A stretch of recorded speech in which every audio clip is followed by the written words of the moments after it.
For my speech, I am trying stand-up. So here I am.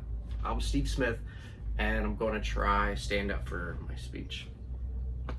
Most of my friends these days are having kids. I'm not entirely too sure, just because of the long-term commitment. So I'm totally open to lease a kid. Yeah, I'll lease a kid. A short-term lease, with an option to possibly care at the end of the term lease for a longer time.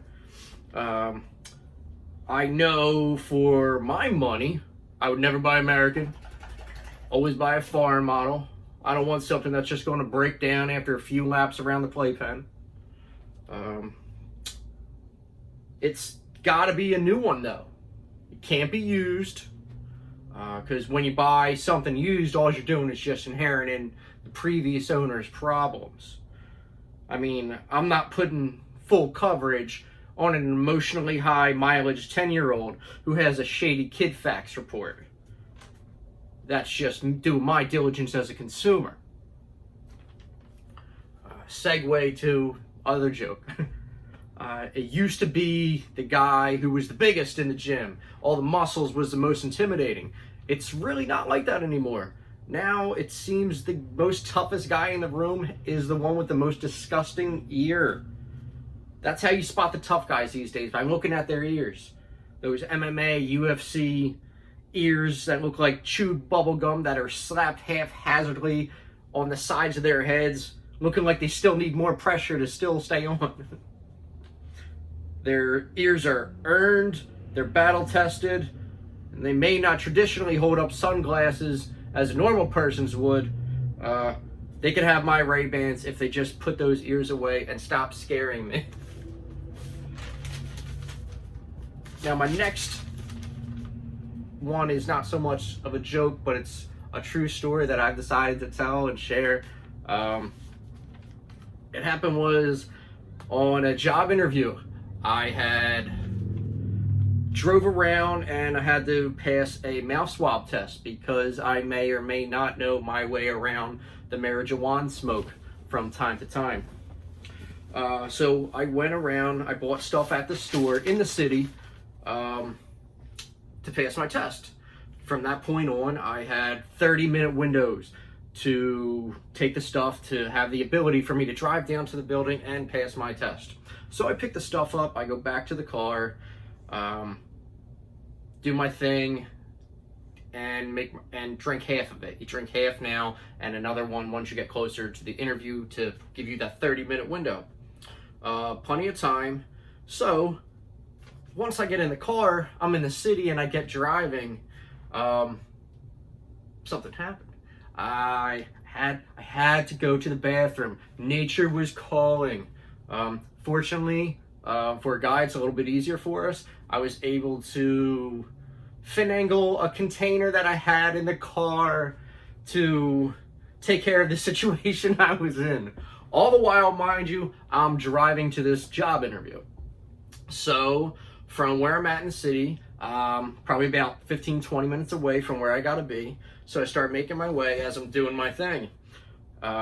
Due to the angle that I was forcing myself to be at in my driver's seat while driving the car, yeah, I had to give a little certain amount of extra pressure to get to fill the container to make sure everything was good. While delivering that pressure, something else happened. That force caused another force to happen. Let's just say the paint hit the canvas and a dirty picture was created. So now I'm still hovering above a seat, holding this container in my car, trying to drive, knowing exactly what just happened, knowing if this is not a good situation. So as I'm in traffic, I'm en route to this interview/drug test, nicely dressed with no turning back, knowing I need this job, and also knowing that I have a dirty and increasingly smelly situation to get under that's coming about right now. So I make my way down to the interview place, and my time that I had to be at the interview, the window was just slowly closing. Like, I have to get in there, and I have to figure out how do I take care of myself. So in the car, all I have is napkins and no soap, but I have Listerine spray. In which case I did the best I could with napkins or whatnot. Knowing it still smelled. Oh, it still smelled. So I sprayed myself with Listerine spray, did whatever I could, and, you know, knowingly walked into this interview slash drug test completely smelling like Listerine and poop, for a lack of a better word.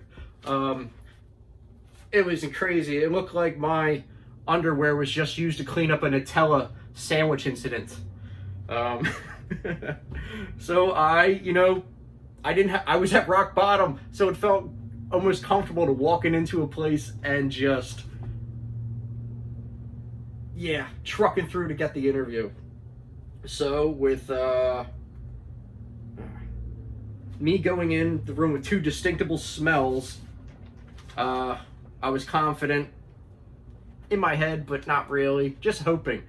So I was taken to this little room, this nice lady, in this small spot, in this poor woman's office, knowing exactly what I smelled like, but I knew I needed this job, and her office was just so small, that just made it even the worst thing. So I was there for about 10-15 minutes doing this mouth swab thing, and there was not much conversation back and forth.